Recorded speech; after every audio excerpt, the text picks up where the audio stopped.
Hi everyone, welcome to this week's episode of The 8. We are continuing our co-host streak here with Miss Hannah Kramer. Hello everyone. And she is joining us on what's a pretty exciting week for you. It is. If I was ever going to become franchise famous, on my second anniversary with No Limit, there's no better time. It's so crazy. Yeah. Feels longer than 2 years, but I'm hoping that's a good thing. I think it is. I think it was just 2 years to get to this point of The 8. 2 of the best years of my life, really, truly. This is The 8.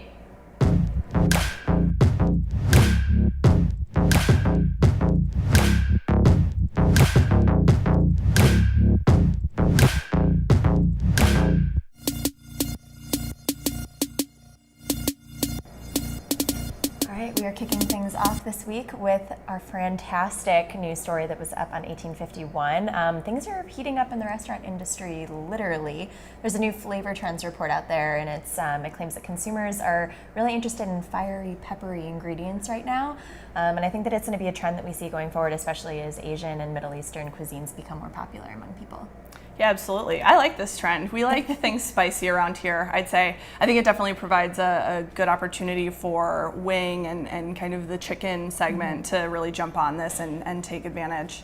I also love when brands kind of combine the spicy and fruity flavors, like a good mango habanero. It's always a good one. Yeah, I'm really excited to test all of these trends out myself as we start seeing new menu items. And we're pretty sure that we're going to see a lot more scenes like these in restaurants. It's not so bad. Yeah. It's more tingly than hot. Yeah. All right, now on to the Fran Liberty. We kicked off a new issue on 1851 this week, the Franchise Legal Player Awards issue, which started at the beginning of August. And so the first Fran Liberty to be featured within this series is Lane Fisher of Fisher Zucker, which is a firm that advises on franchise development, regulatory compliance, distribution, and trademark licensing. And one thing that really caught my eye in the Q&A that's up on 1851 right now is the fact that why he stayed in franchising and what has drawn him into the community is the fact that there is just an overarching sense of community within the industry, and franchising is a channel of distribution, so there's even more cooperation among competitors, and emerging concepts are able to kind of tap into that knowledge so that they can get off the ground smoothly. Yeah, absolutely. I think that resonates a lot for anyone in the industry. It really is kind of the essence of the model, using that proven system to help others who are in need of help. Absolutely. It's a great team to be a part of. Absolutely.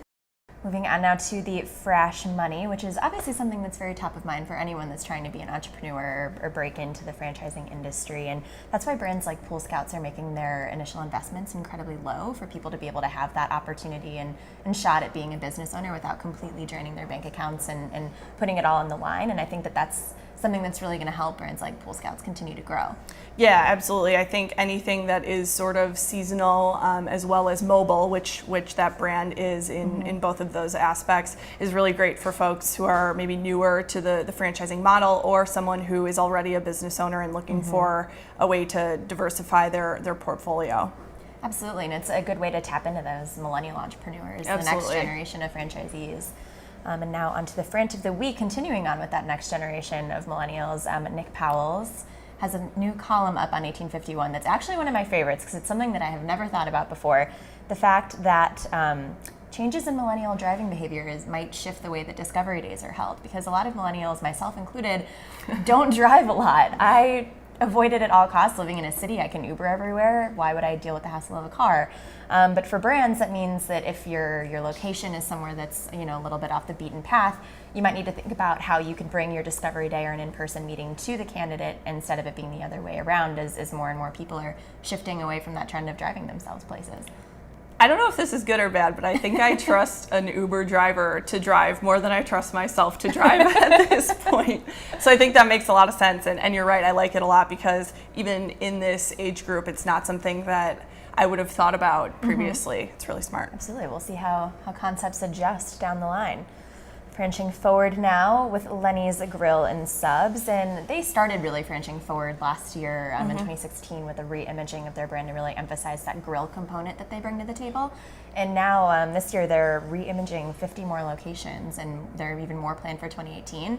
And it's clear that it's really paying off for them because franchisees are seeing their sales go up, and I think that this is a move that's going to continue allowing them to branch forward in the future. Yeah, absolutely. I mean, we all know the sandwich segment is crowded, and I think that they're doing a really great job of finding ways to stand out, not only with their high quality product, but also the way they treat their customers. Their leadership team, which is growing quickly, is doing a really good job of maintaining their loyal franchisees and continuing to grow.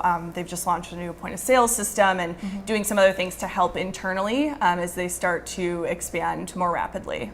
It's going to be exciting to see what comes next. The sandwich segment is so popular right now, and this is a good way to get ahead of that competition. Now it is everyone's favorite time of the week, my weekly installment of dad jokes for the Fran Funny. This one's pretty bad, but honestly, when I read it, I actually cracked up, which is probably embarrassing. But have you heard the rumor going around about butter? Never mind, I shouldn't be spreading it. Ooh. I really cracked up. It works. It works. And now for a bit of Transporation that comes from another franchise attorney, Andy Bielfus. So when asked why he loves franchising, he points to the franchisor-franchisee model, which is something that I think across the board everyone loves. And he says, at its core, this is a relationship business. Neither party can reach its full potential if they are not working together. So that is a great message. I like that. Yeah. Absolutely. I think that's shared among a lot of the people who I've talked to who are attorneys in the industry, that you can be a really great lawyer and a really good franchisor, but if you don't have matching sort of communication styles, you're sort of halted on bringing momentum to the table. Absolutely. Now our frenemies versus Fran. Considering that we rely on Google for literally every dumb question that ever pops into my head, it's clear that Google is a friend. But they just actually, they're upping their best franchising Fran status. I think they just announced a new update to their images feature.